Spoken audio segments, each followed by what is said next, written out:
I'm Yasmin. And I'm Rahmah, and we're Retrospection. We live in Ramallah, and we're here to present our app. Okay, so when we first started this project, this doesn't have to go to the lab. He told us about the Technovation, and we decided, or our first idea was to make an app containing many diseases. But then we decided to narrow it down to Alzheimer's because we were so inspired by our friends and our relatives who were having a really hard time coping with this disease. So this disease is basically a neurodegenerative disease, meaning it only gets worse as time passes. What happens is that the synapses and the interneurons inside your brain start slowly getting damaged. So the person who has Alzheimer's starts forgetting the recent memories, the short-term memories, and they start to rely more on their long-term memories, or the memories from when they were really young. So you'd first start off with your years in college, you start remembering your college friends, and then maybe your school friends. And then you go slowly back until you are calling people around you by your friends' names, your playmates' names. So we designed this app to make it easier for them, because I remember my sister, she had Alzheimer's, and she would call us by her friend's name, and she would never, ever remember her name. We'd tell her 17 times a day, and she'd still forget. And then also my Saied, he'd also forget, sometimes he'd forget my dad's name, his son's name. So what we did was, we tried to make this app to make it as easy as possible for them because we knew it was really difficult. Not only for the person who actually has it, but also the people around them, the people who are taking care of them, the people who are now being forgotten, basically. And that's it. So we conducted a survey in our own school about the amount of people who had acquaintances with Alzheimer's, because when we looked at the World Health Organization, there was nothing about Palestinian people with Alzheimer's, and we also tried to contact the Ministry of Health in Palestine, and they had no surveys regarding this, and it just goes to show how little care or effort is put into the people with Alzheimer's. So we conducted a survey, and as you can see, most like the older students in the older grades knew about it, and the teachers, our grade, 10th grade, knew the most people with Alzheimer's. And like that goes to show, that we had personal attachment to people with Alzheimer's, and we just wanted to help.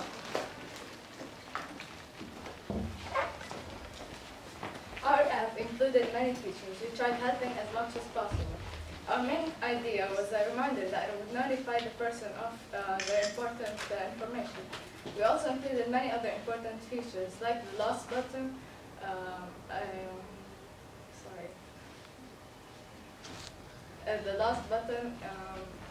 information about diseases, doctor appointments, and the notebook. Alright. So as my teammate implied, our application has like a lot of different and important features. So starting off, for example, family, friends, and anniversaries. This is one of the most important ideas in the application. So as you can see here, when you open, when the user opens the page, they'll be notified, or they'll be able to see who their family is, who their friends are, other dates and anniversaries that they have previously put in the settings. And they will be notified by this occasionally. For the bad disease, it has information about the disease to give the user further insight, and includes recipes and foods and tips and tricks to have to cope with Alzheimer's. Lost is also a very important feature here. So it has this map, as you can see, and they're notifying family location. And this is a picker. The user can pick the number that he wants to call. And there is, it doesn't show, but there's calling ambulance, fire department, and the police, instead, in case of emergencies. And this shows where the person is in case he's lost or forgot.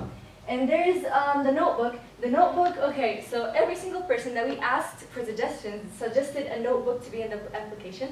So they said that it's very important and that it helps the Alzheimer's patients organize their thoughts.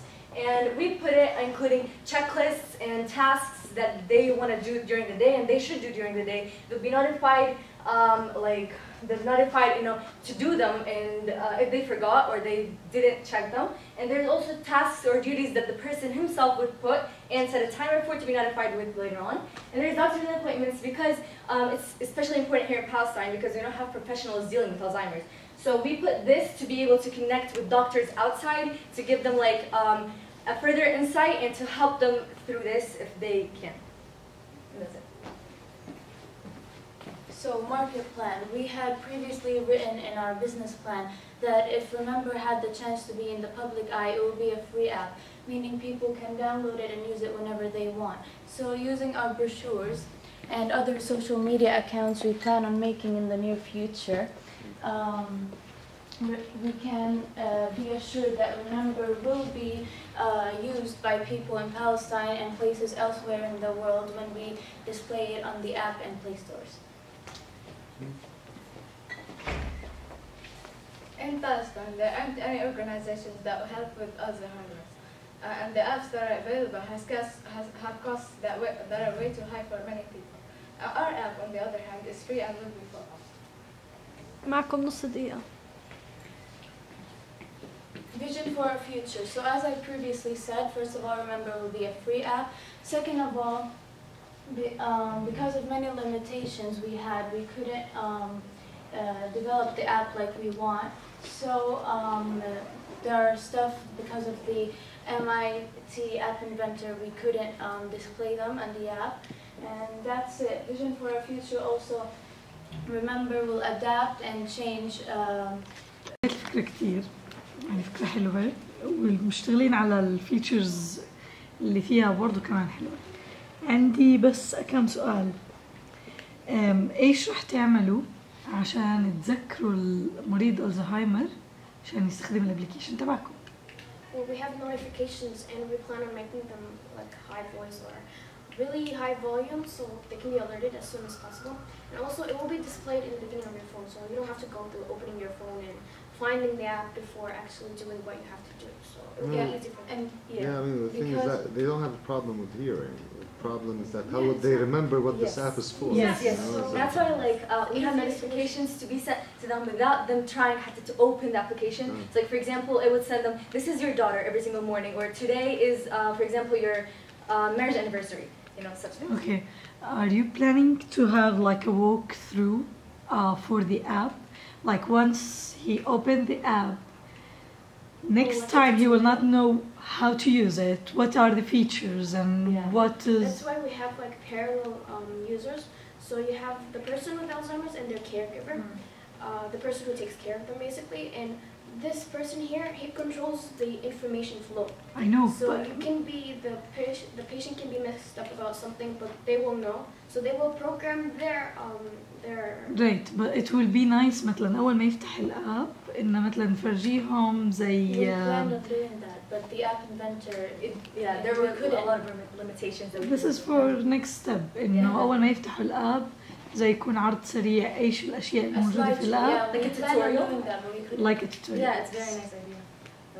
زي ما حكوا فكرة الابلكيشن كثير حلوة، وانتم واضح انكم مشتغلين صح بالنسبة للبيتش فيديو والهذا وعاملين البروشورز، بس في اخطاء تكنيكلي، بعرفش اذا انتم لاحظتوها، يعني حاليا انتم ما عندكم داتا بيس، يعني لما انا اجي اعمل كريت للاكونت فعليا انا مش عم بعمل اكونت، يعني بقدر انا اكمل اعمل لوج ان حتى لو حطيت يوزر نيم وباسورد فاضي، هون مشكلة، هالاشياء لازم تنتبهوا لها.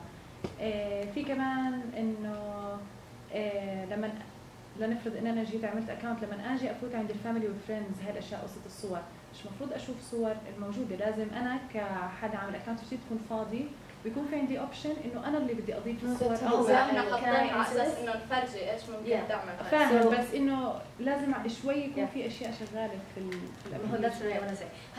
As we said before, MIT App Inventor limited a lot of things they wanted to do, and one of them is. هالاشياء بتقدروا تعملوها. Yeah, that's what I'm saying. For example, for the demo video, we showed the pictures because we wanted, we didn't have the time to put the pictures and then go back to that page and show them. So that's why we're we put them previously in the settings and then they showed up. That's how it works. That's the point. بس ما في feature في الابلكيشن انه انا اجي اعمل ابلود No, there is. ما لما انا جيت استخدم الابلكيشن ما وصلت له. It's like something, okay. بالسيتنجز تاعت الجيرجيفر بتعملي اد انفورميشن، بتحط الصور اللي بده اياه وبحكي مين هو هذا الشخص، عشان لما تاع الالزهايمر بده يذكره جوال انه يفرجي هذه بنتك هاي امك. فاهمة الفكرة. And there's also things that we wanted to add, but برضه MIT App Inventor limited us. So that's why we're working on working even harder on this to achieve everything that we wanted to, if we get the chance to get better technological sources. Shahir, I applaud you for choosing this idea because the need is great, it's obvious. One suggestion though, when someone wants to use this app, they have to, sign up and fill their information. Yeah. Yes. We're talking about a lot of fields. People might get like really bored with so many things they have to fill in. Did you notice that? Definitely. I think this is something that needs revision because you don't want to repel people. You want to, convince them, and they need to be encouraged to use it. So if I have to fill too many details, Yeah, but I know. I'm just giving you